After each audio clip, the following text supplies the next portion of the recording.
Central university में कौन सा विवाद है जो नया उठ खड़ा हुआ है? ये हमारे अभी हाल ही में जो पीएचडी की एडमिशनें हुई उसमें बहुत सारी धांधलियाँ जो कि हमें देखने को मिली। तो विचारधारा से आपका क्या मतलब है? प्रोफेसर हैं, चाहे आपके नॉन टीचिंग के स्टाफ हैं, चाहे वाइस चांसलर तक, सब एक ही आइडियोलॉजी को प्रेफरेंस दे रहे हैं। हर एक डिपार्टमेंट में संगठन के ही लोग क्यों आ रहे हैं? सेंट्रल यूनिवर्सिटी में पीएचडी को लेकर भी कई धांधलियां हुई हैं, उसके बारे में आप बताना चाहेंगे? इस रॉन्ग नोटिफिकेशन के कारण भी आधे से ज़्यादा बच्चे इंटरव्यू नहीं दे पाए। तो मैं ये भी विश्वविद्यालय से पूछना चाहता हूँ कि इस तरह के प्रोफेसरों को आप भर्ती क्यों कर रहे हो? क्या इस बार पीएचडी जो इंटरव्यू हुए हैं उसमें क्या हमें संगठनात्मक विचारधारा देखने को मिली है? जी बिल्कुल मिली है। तो कहीं ना कहीं ये दिख रहा है कि आपने लोगों को भरने की प्रक्रिया शुरू हो रही है और रिश्तेदारी निभाने का काम किया जा रहा है। यूनिवर्सिटी में जो अभी पीएचडी के इंटरव्यू हुए हैं, क्या उसके बाद हमें वेटिंग लिस्ट देखने को मिली है या सीधे ही परिणाम घोषित कर दिए गए हैं? जो पहली लिस्ट निकाली इन्होंने तो उस लिस्ट में वेटिंग लिस्ट थी ही नहीं, तो ऐसी क्या नौबत आ गई थी एकदम से ही लिस्ट निकालनी पड़ी? क्योंकि पूछने वाला कोई नहीं है ना, तो विचारधारा की वजह से ही। सन्नी शर्मा ने बार बार कहा कि यूनिवर्सिटी में संगठन काम कर रहा है, लेकिन बराबरी के हित में काम करे ना तो वो अच्छा रहेगा। आप भेदभाव कर रहे हैं। जो अभी इंटरव्यू हुए हैं पीएचडी के, उनमें किस तरह की पॉलिटिक्स हुई है? 2-2 मिनट के इंटरव्यू। जी, केंद्रीय विश्वविद्यालय धर्मशाला में चाहे जितने भी डिपार्टमेंट है एक बार सबकी जांच होनी चाहिए, लेकिन यहाँ शरेआम होता है। अगर आप किसी संगठन से जुड़े नहीं हो तो आपकी कोई वैल्यू नहीं है। केंद्रीय विश्वविद्यालय धर्मशाला में एक बार फिर नया विवाद उठ खड़ा हुआ है। क्या हम केंद्रीय विश्वविद्यालय को विवादों का घर कह सकते हैं या फिर केंद्रीय विश्वविद्यालय नाम हटाकर संघ विश्वविद्यालय कह सकते हैं? अभिवादन स्वीकार करें। मैं प्रेरणा आज छात्र नेता सन्नी शर्मा से बात करूंगी कि सेंट्रल यूनिवर्सिटी में कौन सा विवाद है जो नया उठ खड़ा हुआ है? नमस्कार मैडम जी, ये हमारे अभी हाल ही में जो पीएचडी की एडमिशनें हुई उसमें बहुत सारी धांधलियाँ जो कि हमें देखने को मिली, जिसके लिए हमने वाइस चांसलर को ज्ञापन भी दिया और 13 फरवरी को हमने एक बड़े लेवल पे धरना भी किया। और उस धरने में हमारे माननीय कुलपति जी ने हमें आश्वासन दिया कि 18 तारीख तक जो है आपको इसकी रिपोर्ट सौंपी जाएगी, जबकि उसका कोई भी अभी रिप्लाई नहीं आया है। और दीनदयाल उपाध्याय की जो है पिछले कल एक लिस्ट जारी की है जिसमें वेटिंग लिस्ट भी नहीं डाली हुई है। और मेरा ये भी सवाल है कि वेटिंग लिस्ट क्यों नहीं डाली हुई है? और बहुत सारे डिपार्टमेंट ऐसे हैं जिसमें एनएफएस लगाया गया है, जैसे कि जूलॉजी डिपार्टमेंट है जिसमें SC ST OBC कैटेगरी के कुछ स्टूडेंट्स जिनका नेट है, कुछ स्टूडेंट जिनका सेट है और कुछ ऐसे हैं जिनका JRF है, तो सबको NFS लगाया गया है। NFS होता है जॉब के पर्पज़ में, जो सरकारी कर्मचारी एक इंटरव्यू देता है, अगर वो सूटेबल नहीं होता है तो उसको बाहर निकाल सकते हैं। लेकिन नौकरी की जगह जब बच्चा PhD में एडमिशन ले रहा है, वो JRF भी ऑल इंडिया में टॉप भी कर रहा है, 2% में जो JRF बच्चा आता है, तो उसको फिर पढ़ाई से वंचित क्यों किया जा रहा है? तो कहीं ना कहीं वो अपने लोगों को लेना चाहते थे और जो भी जिस भी विचारधारा से जुड़े हुए वो लोग हैं वो उनको नहीं मिले, तो उनको फिर रहने दिया बच्चों को। जो भी गरीब तबके के बेचारे जो न्यूट्रल स्टूडेंट होते हैं तो उनके लिए मतलब थोड़ी मुश्किल का सामना करना पड़ रहा है। सन्नी शर्मा, आपने एक टर्म यूज़ की विचारधारा, तो विचारधारा से आपका क्या मतलब है? विचारधारा तो जैसे यहाँ पे एक RSS है, विद्यार्थी परिषद है, तो हर एक विचारधारा अपने उसके लिए काम करती है, संगठन के लिए, देश के लिए, स्टूडेंट्स के लिए। लेकिन इस तरह की कोई चीज़ें दिख नहीं रही है। जो अन्य जो छात्र संगठन हैं यहाँ विश्वविद्यालयों में, तो उनको ही जो प्रोफेसर हैं, चाहे आपके नॉन टीचिंग के स्टाफ हैं, चाहे वाइस चांसलर तक, सब एक ही आइडियोलॉजी को प्रेफरेंस दे रहे हैं, जबकि स्टूडेंट के साथ इस तरह की होनी नहीं चाहिए हरकतें। और बराबर का अधिकार सबको मिलना चाहिए। और जो JRF के बच्चे वो सबसे कम एडमिशन हुई है इस बार, और जिसका नेट है उसको भी बहुत ही कम उसमें लिए, सबसे ज़्यादा शोध पात्रता की एडमिशन हुई है, और जिसमें 90 सीटें वैकेंट रह चुकी है। और मैं सोशियोलॉजी डिपार्टमेंट की बात भी करता हूँ, जिसका मैं खुद स्टूडेंट भी हूँ। तो सोशियोलॉजी डिपार्टमेंट का मैं आपको थोड़ा दिखाना चाहता हूँ कि इसमें जो नोटिफिकेशन डाली हुई थी जो इंटरव्यू की, ये था स्टार्टिंग इंटरव्यू 27 से, लेकिन इन्होंने रोस्टर में 5721 से जो लिस्ट डाली हुई है तो वो हिस्ट्री डिपार्टमेंट की है। इस रॉन्ग नोटिफिकेशन के कारण भी आधे से ज़्यादा बच्चे इंटरव्यू नहीं दे पाए। इसके बावजूद जो हमारे हेड ऑफ डिपार्टमेंट है प्रोफेसर अनिल, उनको मैंने कॉल बाकायदा किया कि आप क्लैरिकल से इस मिस्टेक को ठीक करवाइए, लेकिन उन्होंने जवाब में यही बताया कि आप अपने रोल नंबर चेक कीजिए, आपका आया है सीरियल नंबर तो ठीक है, बाकियों से मुझे कोई मतलब है नहीं है। तो मैं ये भी विश्वविद्यालय से पूछना चाहता हूँ कि इस तरह के प्रोफेसरों को आप भर्ती क्यों कर रहे हो, जो बच्चों के फेवर में बात भी नहीं करते हैं, जो अपनी मनमानी करते हैं। क्या इस बार पीएचडी जो इंटरव्यू हुए हैं उसमें क्या हमें संगठनात्मक विचारधारा देखने को मिली है? जी बिल्कुल मिली है। बहुत सारे डिपार्टमेंट है जिसमें अलग अलग डिपार्टमेंटों में अपने अपने संगठन के लोगों को लिया गया, जिसमें देहरा कैंपस में हिस्ट्री डिपार्टमेंट की एक छात्रा है जो कि संगठन मंत्री रह चुकी है। हमें उससे वो भी नहीं है कि उसकी एडमिशन क्यों नहीं हुई, उन्होंने पेपर निकाले, इंटरव्यू दिए, लेकिन जो और बच्चे उनको भी लिया जाना चाहिए था, लेकिन हर एक डिपार्टमेंट में संगठन के ही लोग क्यों आ रहे हैं। सेंट्रल यूनिवर्सिटी में पीएचडी को लेकर भी कई धांधलियां हुई हैं, उसके बारे में आप बताना चाहेंगे? बिल्कुल मैम, विस्तार पूर्वक बताता हूँ मैं। जो हमारा अभी संस्कृत का डिपार्टमेंट है, जिसमें बहुत सारे स्टूडेंट हैं जो वेटिंग लिस्ट में आ भी सकते हैं, जैसे कुछ बच्चों की एडमिशनें हुई लेकिन स्टूडेंट ने एडमिशन नहीं ली। अब जो वेटिंग में होगा बच्चा वो एडमिशन ले सकता था, लेकिन इन्होंने वेटिंग लिस्ट जो है तो शो ही नहीं की है। जब आप डीडीयू में लिस्ट निकाल रहे हैं तो अदर डिपार्टमेंट की भी लिस्ट निकालो। और मेरा एक सवाल आपसे ये भी है, मतलब आपके जरिए यूनिवर्सिटी से, कि विश्वविद्यालय में जब कि वाइस चांसलर ने बोला था कि हम एक कमेटी बिठा रहे हैं, कमेटी की रिपोर्ट के आने के बाद पूरा ब्यौरा दिया जाएगा, हर एक डिपार्टमेंट में कितने कितने मार्क्स लगे, क्या क्या मामला है, लेकिन उससे पहले ही दीनदयाल उपाध्याय में लिस्ट निकाल दी। तो कहीं ना कहीं ये दिख रहा है कि अपने लोगों को भरने की प्रक्रिया शुरू हो रही है और रिश्तेदारी निभाने का काम किया जा रहा है। यूनिवर्सिटी में जो अभी पीएचडी के इंटरव्यू हुए हैं, क्या उसके बाद हमें वेटिंग लिस्ट देखने को मिली है या सीधे ही परिणाम घोषित कर दिए गए हैं? सीधे ही कर दिए गए हैं, क्योंकि सबसे बड़ा सवाल ये है कि जो दीनदयाल उपाध्याय में लिस्ट आई है, अभी नाम आया, तो वो उस व्यक्ति का नाम तभी आ सकता था जब वेटिंग लिस्ट लगी होती। जब पहली लिस्ट निकाली इन्होंने तो उस लिस्ट में वेटिंग लिस्ट थी ही नहीं, तो ऐसी क्या नौबत आ गई थी, एकदम से ही लिस्ट निकालनी पड़ी, वो भी विदाउट वेटिंग लिस्ट के। तो ये कहीं ना कहीं दिखता है कि शरेआम ये, मतलब इनको डर ही नहीं है किसी का, क्योंकि पूछने वाला कोई नहीं है ना।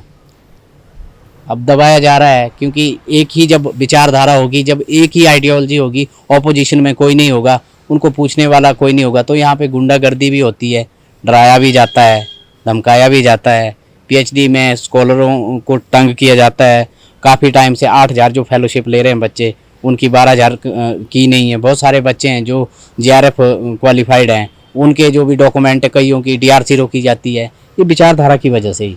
क्या विचारधारा, मान लो जो दूसरी विचारधारा का बच्चा है, क्या उसका यूनिवर्सिटी में एडमिशन लेना या उसकी वो करना मान लो जुड़ा है, तो वो एक अपराध थोड़ी है, वो उसका अपना पर्सनल है ना, व्यक्तिगत, वो तो जुड़ सकता है, स्वतंत्र है, लेकिन वो कौन होते हैं रोकने वाले?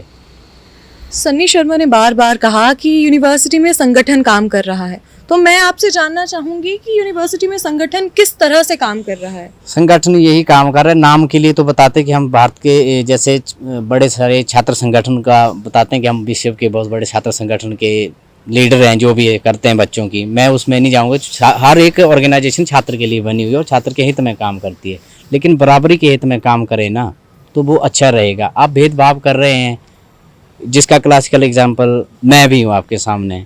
तो 3-4 सालों से एडमिशन के लिए कर रहा हूँ। अभी जो है मेरी एडमिशन इसलिए भी नहीं हो पाई क्योंकि ये NSY का प्रेसिडेंट है और ये यहाँ से चला जाए।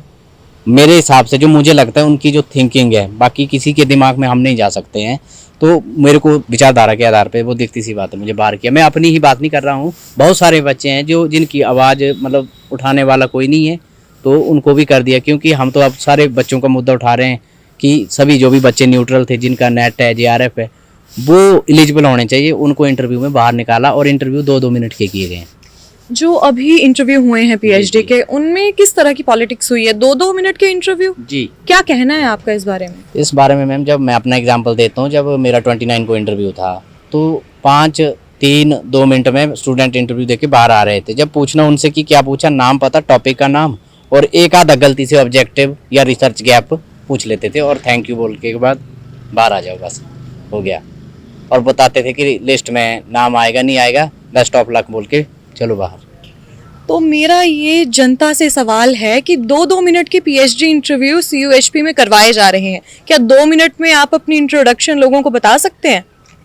आपसे भी मेरा यही सवाल है। देखो मैम, 2 मिनट में तो वही होता है, नाम पूछेंगे, पता पूछेंगे और लास्ट में ज़्यादा से ज़्यादा टॉपिक का नाम और एक आधा ऑब्जेक्टिव जो मैंने आपको पहले भी बोला, और भेज देंगे। वो तो उनके ऊपर है मैम डिपेंड। और बाहर करने का रीज़न एक और भी है, जो 40 मार्क्स है वो उनके हाथ में जो है, उसमें 0 भी लगा सकते हैं ये लोग, लेकिन 0 लगती नहीं कभी, क्योंकि 10 मार्क्स जो है वो रिसर्च प्रपोजल के भी होते हैं। तो मेरा सन्नी शर्मा से और आप सभी से एक छोटा सा सवाल है कि CUHP में स्टूडेंट जो फ्यूचर है वो स्टूडेंट पॉलिटिक्स पर डिपेंडेंट है या फिर उनकी काबिलियत पर? मैम स्टूडेंट पॉलिटिक्स पर यहाँ पे मतलब ही नहीं बनता। मैं आपके माध्यम से हमारे हिमाचल के माननीय मुख्यमंत्री जी से भी और शिक्षा मंत्री जी से भी, और केंद्र में हमारे शिक्षा मंत्री जो है और माननीय राष्ट्रपति जी से भी यही मांग करता हूँ कि केंद्रीय विश्वविद्यालय धर्मशाला में चाहे जितने भी डिपार्टमेंट है एक बार सबकी जांच होनी चाहिए, चाहे वो PhD के रिगार्डिंग हो, चाहे वो जॉब के रिगार्डिंग हो। बहुत सारे ऐसे प्रोफेसर है जो हमें लगता है कि नियुक्तियां जो है फर्जी हुई है, और UGC जो गाइडलाइन होती है डिपार्टमेंट ओपन करने की भी और भर्तियां करने की, वो एक्स्ट्रा ही पोस्टें भर दी गई है। और हमारे पास विश्वविद्यालय में कैंपस भी नहीं है, उसके बावजूद भी अपने लोगों को भरने के लिए डिपार्टमेंट खोले जा रहे हैं, बैठने के लिए जगह तक नहीं है। तो सन्नी जी, आपने बताया कि अपने लोगों को डिपार्टमेंट्स में भरा जा रहा है, तो आपको क्या लगता है कि आप भी NSUI के हैं और NSUI के लोगों को क्या डिपार्टमेंट्स में जगह नहीं दी जा रही है? या बाहर से कोई न्यूट्रल बच्चा आता है जो किसी संगठन से जुड़ा नहीं है, क्या उसको वहाँ पे जगह नहीं मिलेगी? बिल्कुल नहीं मिलेगी मैम, मतलब ही नहीं बनता। पिछले कई सालों से यही चली हुई है प्रथा, खासकर 2-4 सालों से ज़्यादा ही हो गया है यहाँ पे। जब से ये पिछले साल की एग्जाम्पल देता हूँ मैं मैम आपको, जो अभी चुनाव हुए थे छात्र संघ सेंट्रल यूनिवर्सिटी में CRDR के जो होते हैं, तो उसमें हमारे एजुकेशन डिपार्टमेंट का एक स्टूडेंट था राहुल कैंडिडेट। तो उसका अभी नॉमिनेशन होने से पहले एक दिन पहले ऐसी क्या नौबत आ गई, उसको 1 मार्क से फेल करना पड़ा, वो एलिजिबल ना हो। इस लेवल पे शिक्षकों का तो स्तर इतना गिरा हुआ है कि एक प्रोफेसर होकर एक हायर एजुकेशन में एक टीचर तो सबके लिए बराबर होते हैं, वो विचारधारा के ऊपर विश्वास नहीं रखते, लेकिन यहाँ शरेआम होता है अगर आप किसी संगठन से जुड़े नहीं हो तो आपकी कोई वैल्यू नहीं है। तो इस तरीके की जो स्थिति है, तो बाहर के बच्चे क्यों आएंगे यहाँ पे एडमिशन लेने? और एकमात्र यूनिवर्सिटी जहाँ पे ओपन कॉल होती है, NAC A+ विश्वविद्यालय क्यों है NAC A+? जिसका मैं एक अपना भी एग्जाम्पल देता हूँ। जब NAC A+ की टीम आई थी तो हमें अंदर जाने नहीं दिया। बहुत सारे जो चाहे प्रोफेसर हो चाहे स्टूडेंट्स हो, उन्होंने हमें इसलिए रोका क्योंकि हम आवाज़ उठाएंगे, हम बोलेंगे लाइब्रेरी की प्रॉब्लम है, हम बोलेंगे क्लासरूम की प्रॉब्लम है, बैठने की प्रॉब्लम है, बहुत सारी प्रॉब्लम है, इसलिए वो ना दिखाने के लिए हमें वो किया। और NAC A+ मेरे हिसाब से तो मुझे नहीं लगता कि NAC A+ जो विश्वविद्यालय किराए पे चला हुआ है, 3 कैंपस में दुकानें खोली हुई है, शाहपुर में, धर्मशाला में, देहरा में, नर्सिंग जो हॉस्पिटल है वहाँ पे चलाए हुए हैं, एक मंदिर के साथ कम्युनिटी हॉल जो देहरा का दूसरा कैंपस है जहाँ पे सोशियोलॉजी सोशल वर्क डिपार्टमेंट है। तो टोटली टेम्परेरी चलाया हुआ है। जितना पैसा वहाँ पे खर्चा कर रहे हैं उतना ढंग से कैंपस पे किया होता 15 सालों में तो बन जाना था। और केंद्र में सरकार ने की थी, इससे पहले BJP की भी सरकार यहाँ पे थी, तो कुछ काम नहीं किया इन्होंने। तो जैसे कि आप सभी देख सकते हैं कि यूनिवर्सिटी में अभी कुछ समय पहले ही PhD के इंटरव्यू हुए हैं। PhD के इंटरव्यू के बाद स्कॉलर्स अभी यहाँ पे एडमिशन हुई हैं, परंतु ये भी एक बहुत बड़ा विवाद बन गया है क्योंकि यहाँ पे लोगों का कहना है या छात्रों का कहना है कि यहाँ पे सिर्फ संगठन ही अपनी जगह बना सकता है। तो मैं आपकी भी राय इस विषय पर मांगती हूँ और मैं चाहती हूँ कि आप सब भी बताएं कि क्या स्टूडेंट फ्यूचर CUHP में स्टूडेंट पॉलिटिक्स पर डिपेंडेंट है या उनकी काबिलियत पर? धन्यवाद जी। नमस्कार, मेरा नाम बॉबी शर्मा है और मैं सिरमौर से बिलोंग करता हूँ, सिरमौर फारिपुरदार। और मैंने जब भूषण ज्वेलर का लकी ड्रॉ होना था उससे एक दिन पहले ही अपने वाइफ के लिए एक चेन ली थी और मुझे उसमें 9 कूपन मिले थे। उस पर रहा कि मेरी एक गाड़ी निकली हुई है, तो मैं इसके लिए भूषण ज्वेलर का बहुत बहुत शुक्रगुजार हूँ कि उन्होंने मुझे 9 कूपन दिए और 9 कूपन में उसमें एक लकी पर्सन में निकला। भूषण ज्वेलर का देखा जाए तो यहाँ पे मैं करीब 4-5 सालों से विजिट कर रहा हूँ। मेरे जो कस्टमर है, मैं भी फील्ड में काम करता हूँ, उन लोगों को भी मैं बताता हूँ कि जो भी गोल्ड परचेज करना है तो भूषण ज्वेलर में आए। इनका मेकिंग चार्जेस और सारा कुछ गोल्ड, प्योर गोल्ड मिलता है। तो मैं लोगों को भी यही अपील करना चाहता हूँ कि आप ज़्यादा से ज़्यादा भूषण ज्वेलर की विजिट करें और इसका फ़ायदा उठाएं। Thank you so much.